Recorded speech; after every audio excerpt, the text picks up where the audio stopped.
സമസ്തയ്ക്കും ജിഫ്രി തങ്ങൾക്കുമെതിരെ ജമാഅത്തെ ഇസ്ലാമി. ജമാഅത്തെ മുഖവാരികയായ പ്രബോധനത്തിലാണ് സമസ്തയ്ക്കെതിരെ വിമർശനവുമായി ലേഖനം ഇറങ്ങിയത്. സമസ്തയിലെ ഒരു വിഭാഗം CPM പക്ഷത്തേക്ക് ചായുന്നുവെന്നാണ് വിമർശനം. ജിഫ്രി തങ്ങൾക്കും ലേഖനത്തിൽ പരിഹാസമുണ്ട്.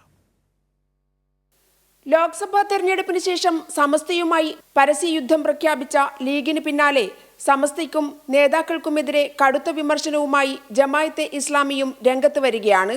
ലീഗ് മുഖപത്രം ചന്ദ്രികയും സുപ്രഭാതവും തമ്മിലുള്ള മുഖപ്രസംഗ ലേഖന വിവാദങ്ങൾ അടങ്ങുന്നതിനു മുൻപ് ജമാഅത്തയുടെ മുഖവാരികയായ പ്രബോധനവും സമസ്തയെ അപഹസിക്കുകയും വിമർശിക്കുകയും ചെയ്യുന്ന ലേഖനവുമായി രംഗത്തെത്തി.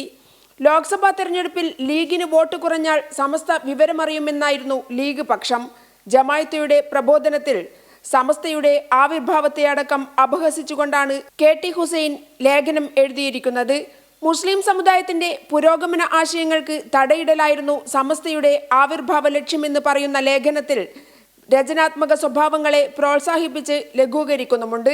ജിഫ്രി തങ്ങൾക്കെതിരെ EK അബൂബക്കർ മുസ്ലിയാരുടെ അരുമ ശിഷ്യനായ മാന്യദേഹം എന്നൊക്കെയുള്ള അപഹാസ്യ വാക്കുകളാണ് ജമാഅത്തെ പ്രയോഗിച്ചിരിക്കുന്നത്. സമസ്തയിലെ ഒരു വിഭാഗം CPIM പക്ഷത്തിലേക്ക് ചായുന്നുവെന്നും ചിലരുടെ വ്യക്തിപരമായ അജണ്ടകൾ സംരക്ഷിക്കാനാണിതെന്നും ലേഖനത്തിൽ പറയുന്നുണ്ട്.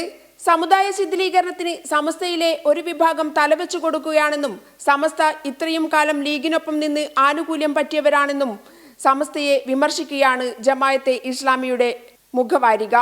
സമസ്ത ലീഗുമായി ഇടഞ്ഞാൽ മഹല്ലുകളിൽ സംഘർഷമുണ്ടാവുമെന്ന പരോക്ഷമായ ഭീഷണിയും ലേഖനത്തിലുണ്ട്.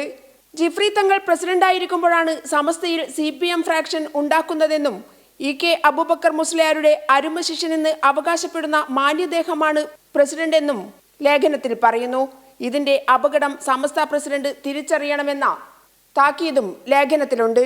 ലീഗിന് പിന്നാലെ ജമാഅത്തെ ഇസ്ലാമിയും സമസ്തക്കെതിരെ ആയുധവുമായി രംഗത്തെത്തിയിരിക്കുകയാണെന്നുള്ളതിന്റെ തെളിവാണ് പ്രബോധനത്തിലെ ലേഖനവും. PV Joshila, Kairali news, Kozhikode.